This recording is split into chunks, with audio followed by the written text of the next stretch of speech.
শুভ সকাল। আজ হচ্ছে বৃহস্পতিবার। ভোর 5:30টার সময় উঠেছিলাম, তখন থেকে বৃষ্টি। দেখে আর হাঁটতে যাওয়া হলো না। মনটা খারাপ করে কিছুক্ষণ বসে থাকলাম। তারপরে কিছুক্ষণ বসে বসে বৃষ্টি উপভোগ করলাম। একটু গরম জলে চিয়া সিড খেয়ে নিলাম। স্নান টান করে চলে গেলাম ঠাকুর ঘরে। লক্ষ্মীব্রতটা সেরেই নিলাম। নিজে পুজো শেষ করে চলে আসবো আমার বেডরুমে। বেডরুমে ঠাকুরকে একটু ধূপধুনো দেখিয়ে নিলাম। তারপরে এক চুলোতে বসিয়ে দিলাম ভাত, আর এক চুলোতে বসিয়ে দিলাম চা। গরম গরম চা। আমার জন্য চা নিয়ে নিলাম, আর ছেলের জন্য ভাত নিয়ে নিলাম। ছেলেকে খাইয়ে একটু পড়তে বসিয়ে দিলাম।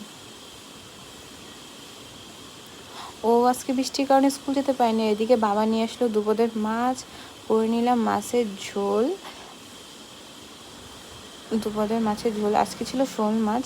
আলু ছাড়াই আজকে শোল মাছের ঝোলটা করেছিলাম, আর পেঁয়াজ সম্বার দিয়ে। আর ওদিকে করে নিয়েছিলাম আলু বেগুন দিয়ে পাবদা মাছের ঝোল। গরম গরম ভাত, শোল মাছের ঝোল, পাবদা মাছের ঝোল, আর ওদিকে ছিল একটু ডাল। ছেলের জন্য একটু ডালও করে নিয়েছিলাম।